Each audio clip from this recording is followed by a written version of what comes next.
Friends, a very good morning to all of you. I am doctor Neetu Chauhan. आज की video में हम बात करेंगे आर्थराइटिस के बारे में। आर्थराइटिस में मेनली हम ऑस्टियोआर्थराइटिस के बारे में बात करेंगे। तो ऑस्टियोआर्थराइटिस क्या है? ऑस्टियोआर्थराइटिस है कि जैसे आपकी बोन है तो उसमें एज के हिसाब से एज रिलेटेड चेंजेस आते हैं। तो ये ओल्ड एज आर्थराइटिस भी इसको कहा जाता है। तो इसको ऑस्टियोआर्थराइटिस कहते हैं।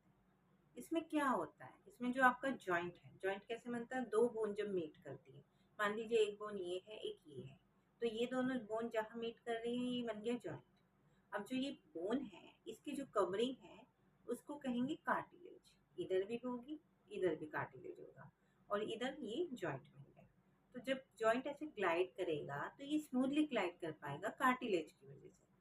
तो आपकी कोई भी मूवमेंट होगी आपको पता भी नहीं चलेगा कि कैसे मूवमेंट हो रही है, कोई प्रॉब्लम नहीं होगी। ठीक है, लेकिन जैसे जैसे एज बढ़ती है आफ्टर 40 क्या होता है कि ये जो कार्टिलेज है ये वियर एंड टियर होने लगता है, मतलब ये खराब होने लगता है, कुछ टूट फूट होने लगती है, चेंजेस आने लगते हैं। तो जब ये कार्टिलेज वियर एंड टियर होगा तो जब भी जॉइंट की मूवमेंट होगी तो वो पेनफुल होगी। स्मूथली ग्लाइड नहीं कर पा रहे जॉइंट्स आपस में, कार्टिलेज आराम से ग्लाइड नहीं कर पा रहे ऐसे। तो जॉइंट की मूवमेंट जो है वो पेनफुल होती है। तो इसमें क्या है, रीजन क्या है? पहला मैंने बताया कि एज रिलेटेड चेंजेस आएंगे, आफ्टर 40 होता है। दूसरा कॉज क्या है कि सडनली, कईयों में सडनली कोई रीजन नहीं होता बट होने लगता है, कोई भी इन्फेक्शन हुआ तो एकदम से चेंजेस आ जाते हैं, एकदम से पेन शुरू हो जाता है। फिर इसमें हेरिडिटरी रीजन भी है कि अगर फैमिली हिस्ट्री हो पेरेंट्स को, ग्रैंड पेरेंट्स को, तो फिर हाई चांसेस हो जाते हैं कि आप में भी आएगा। फिर कुछ आप कह सकते हैं कि आपका ऑक्यूपेशनल या लाइफस्टाइल भी अफेक्ट करती है। जैसे मान लीजिए कोई टेनिस प्लेयर है तो उसमें जो जॉइंट जिसमें स्ट्रेस ज़्यादा पड़ेगा उस जॉइंट में ज़्यादा चांसेस होते हैं। कोई टेनिस प्लेयर है तो उसके नी से ज़्यादा एल्बो है, रिस्ट है, वो सब अफेक्ट होएगी।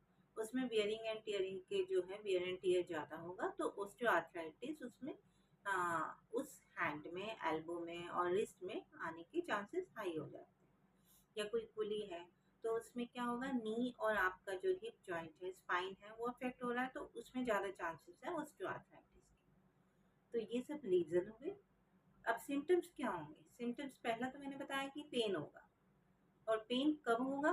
जब भी कोई मूवमेंट होगी। नॉर्मली हल्का हल्का पेन रहेगा, लेकिन जैसे ही कोई उस जॉइंट की, जो जॉइंट अफेक्टेड है उसकी कोई मूवमेंट हो रही है तो पेन होगा। पेन एक तो उस जॉइंट में हो रहा है, उस जॉइंट के आसपास भी होगा। और मसल्स आपकी वीक है तो आपको उस जॉइंट को यूज करने में, उठने बैठने में, या जो जॉइंट अफेक्टेड है उसमें प्रॉब्लम होगी। तो पेन, स्वेलिंग भी हो सकती है। हाँ जी, तो अब हम आते हैं मैनेजमेंट पार्ट के बारे में कि अब ऑस्टियोआर्थराइटिस हो गया है, कार्टिलेज डिस्ट्रॉय हो गया है, तो वो तो दोबारा रिपेयर नहीं हो सकता।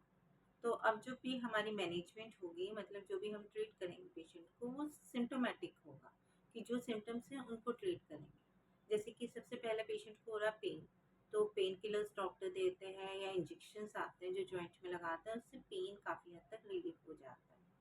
फिर नेक्स्ट होता है कि आ, अब डिजीज़ को फर्दर आगे प्रोग्रेस ना करे तो उसके लिए है कि रेस्ट, पेशेंट को रेस्ट करना है। उस जॉइंट को, जो जॉइंट अफेक्टेड है, उसको ओवर यूज़ नहीं करना है और उसको एक प्रॉपर जो पोस्चर है वो मेंटेन करना है ताकि उस जॉइंट पे इफेक्ट और स्ट्रेन जो है वो कम हो। अगर कोई वेट बेयरिंग जॉइंट है तो प्रोलॉन्ग स्टैंडिंग, ज़्यादा देर खड़े रहना या फिर सीढ़ियाँ चढ़ना, क्लाइंबिंग स्टेयर्स जो है वो अवॉइड करना है।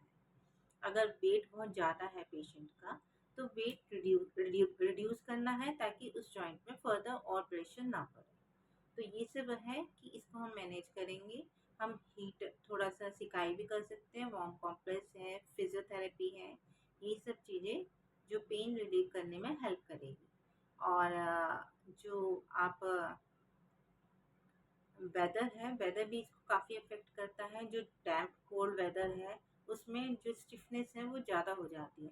तो कोशिश करेंगे कि पेशेंट ऐसे वेदर्स में अवॉइड करें निकलना। अगर ऐसा वेदर है तो उसमें जॉइंट को कवर करे या उसमें निकलना अवॉइड करें। ड्राई वेदर इसके लिए बेस्ट रहता है। और जो भी मेंटली आपको रिलैक्स रहना है, थोड़ा मेडिटेशन करना है, क्योंकि जो मेंटल स्टेट है वो आपकी मतलब जॉइंट्स को ही नहीं पूरी बॉडी को ही अफेक्ट करता है। तो आपको मेडिटेशन तो हर तरह से आपके लिए हेल्पफुल है।